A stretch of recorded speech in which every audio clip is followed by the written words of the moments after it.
Hello students, आज हम लोग पढ़ेंगे उत्पादन संभावना वक्र और केंद्रीय समस्या की। तो चलिए शुरू करते हैं।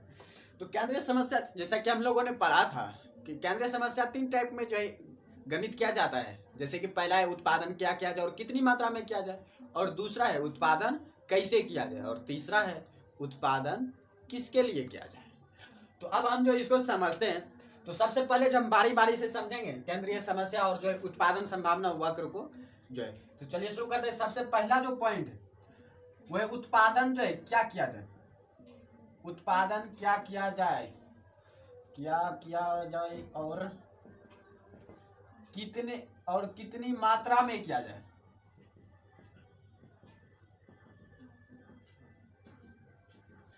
आज हम लोगों को यही समझना है, उत्पादन क्या किया जाए और कितने मात्रा में किया जाए।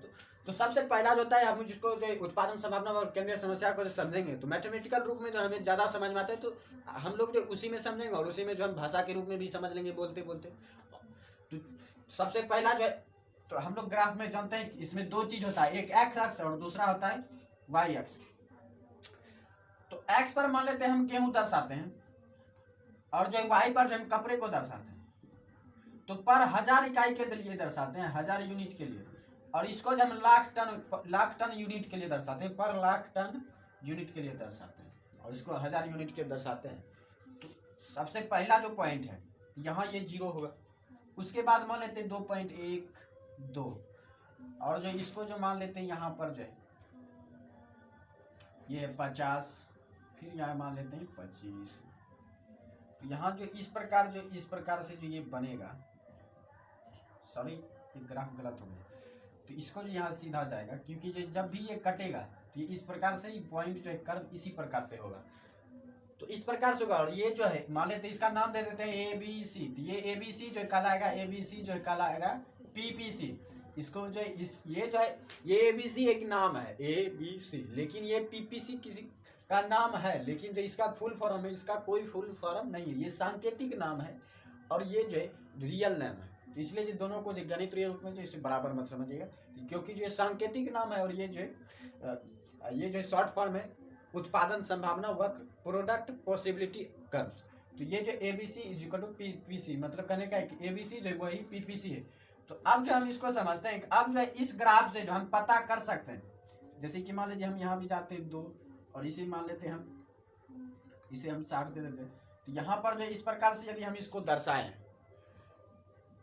तो हमें जो है इस अनुसार जो है उत्पादन क्या किया जो कितनी मात्रा में किया, जो उत्पादन संभावना वक्र से केंद्रीय समस्या का हम समाधान कैसे करेंगे, तो इस प्रकार से हम पता कर सकते हैं। सबसे पहला तो होता है एक समस्या का समाधान करने के लिए ये पता होना चाहिए कि समस्या का जो रास्ते कितने, समाधान करने के कितने रास्ते हैं, और कौन से रास्ते से हमें कितना लाभ होगा और कितना हानि होगा। यहाँ पर जो दरवाजा है, रास्ता है समाधान का, तो वो देखिए एक पॉइंट यहाँ है, दूसरा पॉइंट यहाँ है, तीसरा यहाँ है और चौथा यहाँ है। तो सब पॉइंट पर जो विचार करते हैं, सबसे पहले इस पॉइंट पर देखिए, तो यहाँ पर जो y का उत्पादन 0 है, y का मान जो है 0 है, अर्थात y का उत्पादन 0 है। तो यहाँ पर जो पूरा का पूरा इस पॉइंट के हिसाब से यदि उत्पादन करेंगे हम, तो इस उत्पादन संभावना वक्र बिंदु के जो अनुसार जो है यहाँ पर जो कपड़े का उत्पादन एक रत्ती भी नहीं होगा, 0 होगा। तो इसलिए जो यहाँ पर जो है, और जो यहाँ पर जो पूरा का पूरा जो मान लेते हैं ये तीसरी इकाई पर, तो वस्तु की तीसरी इकाई, मतलब कि x वस्तु की यदि 3 इकाई का हम जो है उत्पादन करते हैं, तो जो है कपड़े का उत्पादन रत्ती भर भी नहीं होगा, या कपड़े का उत्पादन हमें नहीं करना होगा। वहीं पर अगर हम कपड़े के 2 इकाई का, सॉरी गेहूं के 2 इकाई का अगर हम उत्पादन करते हैं, तो यहाँ पर जो है 60 इकाई का जो है हमें कपड़ा का उत्पादन कर सकते हैं। हम कपड़े का जो है 60 इकाई का उत्पादन कर सकते हैं। और उसके बाद है कि यदि हम एक्स के एक इकाई का उत्पादन करते हैं, तो जो है हम जो है कपड़े का जो 50 इकाई का उत्पादन कर सकते हैं, 50 यूनिट का हम जो है उत्पादन कर सकते हैं। इस प्रकार से जो हम केंद्रीय समस्या का जो है समाधान कर लेते हैं उत्पादन संभावना वक्र द्वारा। जो हमें पता चल जाता है हम यदि किस वस्तु पर कितना खर्च करेंगे तो हमें कितना लाभ होगा, तो उस अनुसार से जो हम अपने निर्णय को लेकर जो हम उत्पादन की क्रिया में जो है आगे बढ़ते हैं। तो अब जो ये था फर्स्ट पॉइंट। अब दूसरे समस्या का समाधान देखते हैं, उत्पादन कैसे किया जाए उसके बारे में समझेंगे हम लोग। अब हमें समझना है दूसरा पॉइंट, उत्पादन कैसे करते हैं या कैसे करना है, उसको समझेंगे हम ग्राफिकल जो है उत्पादन संभावना वक्र पे। तो सबसे पहला जो पॉइंट होता है, तो जैसे हम ग्राफ पहले उत्पादन संभावना वक्र बना लेते हैं, ये हो गया x, ये हो गया y, ये जो मान लेते हैं p और ये जो है p। तो अब जो इसको जो हम ये p जो है या p, इसको p डैश कर देते हैं। ये p डैश जो है ये उत्पादन संभावना वक्र, p डैश जो है वो PPC है, उत्पादन संभावना वक्र है। उत्पादन संभावना PPC का जो पूरा नाम होता है उत्पादन संभावना वक्र, प्रोडक्ट पॉसिबिलिटी कर्व, ये जो उत्पादन संभावना वक्र। तो अब मान लेते इस पर यदि कोई पॉइंट आता है, मान लीजिए इस पर 3 पॉइंट आता है ABC, इस पर 3 पॉइंट आता है। तो इस पर जो भी पॉइंट आएगा, जो भी संभावनाएं जो वस्तु की आएंगी, उस पर जो है हम पता कर सकते हैं उत्पादन कैसे करना है, कि उसमें जो हमें लाभ प्राप्त होगा और उसमें जो साधन का जो उपयोग हो रहा है पूरी कुशलता से हो रहा है। इस पॉइंट पर जो भी उत्पादन संभावनाएं दर्शाई जाएंगी, तो उसमें हमें ये पता स्पष्ट होता है कि यहाँ पर जो है इस पॉइंट पर जो है या इस रेखा पर जितने भी पॉइंट है, उस पॉइंट पर प्रत्येक पॉइंट पर जो है उत्पादन संभावना के प्रत्येक बिंदु पर जो है साधन का जो कुशलतम उपयोग होता है। यहाँ पर जो इस पर जो साधन का कुशलतम उपयोग रहा है। लेकिन मान लीजिए कोई उत्पादन का मापदंड यहाँ पर आ रहा है, जो है PPC P डैश के अंदर, PP डैश के अंदर या बाहर आ रहा है, तो ये जो है अंदर आ रहा है। तो इसका मतलब है कि यहाँ पर जो साधन का कुशलतम उपयोग नहीं हो रहा है, यहाँ पर साधन का पूरा जो उपयोग नहीं हो रहा है। इसी कारण जो यहाँ पर जो है साधन ये जो पॉइंट है अंदर आए। तो यहाँ पर जो है हम पता कर सकते हैं कि ए पर जो है y की मात्रा ज्यादा है, तो ए पर y का उत्पादन अधिक हो रहा है, C पर जो है x का उत्पादन ज्यादा और B पर दोनों की मात्रा में हमें दोनों लाभ हो सकता है। इस ग्राफ से हम स्पष्ट कर सकते हैं, इस ग्राफ से हम पता कर सकते हैं कि हम जो है किस प्रकार उत्पादन कर सकते हैं, साधन को हम किस प्रकार जो उपयोग में ला सकते हैं। तो इस मापदंड से हम पता कर जो साधन का सही तरीका से कुशलतम उपयोग करके जब उत्पादन कर सकते हैं। ये जो ग्राफ है ये उत्पादन कैसे करना है का, तो ये जो हमें बताते हैं, ये पॉइंट जो तीनों पॉइंट है ये हमें बताते हैं उत्पादन कैसे करना और इसका समाधान क्या है, और उत्पादन संभावना वक्र और केंद्रीय समस्या का जो दूसरा जो संबंध है उसका जो ये ग्राफ। अब हमें समझना है उत्पादन संभावना वक्र और केंद्रीय समस्या के तीसरे पॉइंट को या तीसरे संबंध को, जिसका जो हेडिंग है वो है साधनों का पूर्ण उपयोग। जैसा कि हमने कहा था पहले पॉइंट में कि केंद्रीय समस्या 3 टाइप से होते हैं, उत्पादन क्या किया जाए और कितनी मात्रा में किया जाए, और उत्पादन कैसे करना है, और तीसरा जो था वो तो उत्पादन किसके लिए किया जाए।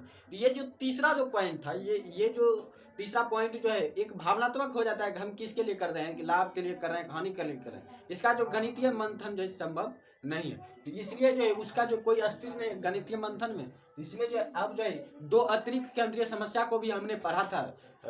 अगर आप लोगों ने ये वीडियो नहीं देखा है तो इसको भी देख लें, ताकि आपको समझ में आए। केंद्रीय समस्या के मुख्य जो समस्या है केंद्रीय समस्या वो 3 है, लेकिन इसके अतिरिक्त भी जो है 2 समस्या और आती है, जिसके बारे में जिसमें जो पहला साधन का पूर्ण उपयोग, तो इसके बारे में हम समझेंगे। इसको हम ग्राफिकी से दर्शाएंगे। जैसा कि हमने ग्राफ बनाया था, जैसे गेहूं हो गया x पर और y पर हो गया, y पर मान लेते हैं मशीन तकनीक उत्पादन कर रहे हैं।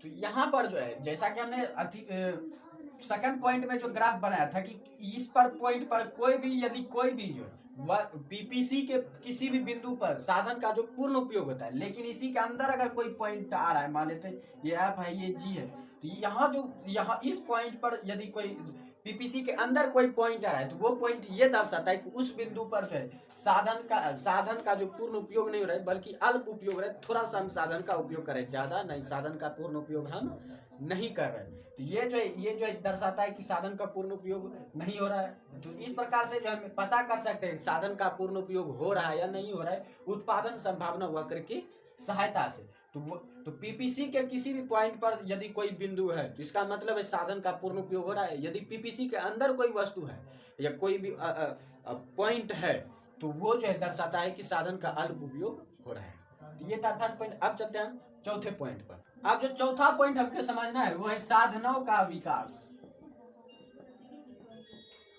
साधनों का विकास समझना है। तो साधन का विकास कहने का अर्थ है कि साधन में वृद्धि करना, क्योंकि विकास हम तभी कहते हैं कि जब हमारी आय में वृद्धि होती है, किसी भी चीज में वृद्धि होती है, तभी जाकर हम कहते हैं कि हमारा विकास हो रहा है। लेकिन किसी चीज में यदि कमी हो रहा है तो हम कभी नहीं कहेंगे हमारा विकास हो रहा है। तो विकास का अर्थ ये वृद्धि करना किसी भी चीज में। तो साधन का विकास करने का अर्थ है साधन में वृद्धि करना। तो मान लेते हैं ये जो ये वक्र है, उत्पादन संभावना वक्र मशीन, तो AB XY, ये जो उत्पादन संभावना वक्र है, ये भी जो पहले का है, जो साधन में वृद्धि नहीं हुआ, अब जो साधन में वृद्धि हो रहा है, तो साधन में वृद्धि के कारण जो उत्पादन भी बढ़ेगा, तो उत्पादन बढ़ेगा तो उत्पादन संभावना वक्र भी जो है आगे की ओर खिसकेगा। तो ये जो ए से पी पॉइंट पर चला जाएगा और ये भी जो पी डैश पर चला जाएगा। तो ये कुछ इस प्रकार से जो है ग्राफ बन जाएगा जब साधन का वृद्धि होगा, साधन का विकास होने पर। तो इसका अर्थ इसमें जो साधन के विकास में जो पीपीसी जो है दाई और आगे खिसक जाता है। तो ये पीपी डैश जो है ये साधन के विकास के फलस्वरूप उत्पादन संभावना वक्र है। और तो यही जो है दर्शाता है कि साधन का विकास किस प्रकार हो रहा है और कितनी मात्रा में हो रहा है। साधन का विकास के जो है के अनुसार जो है हम इस प्रकार से जो उत्पादन संभावना वक्र द्वारा जो केंद्रीय समस्या का समाधान कर सकते हैं। तो ये उत्पादन संभावना वक्र और केंद्रीय समस्या में जो है इसका जो सॉल्यूशन और जो है इसके बीच संबंध।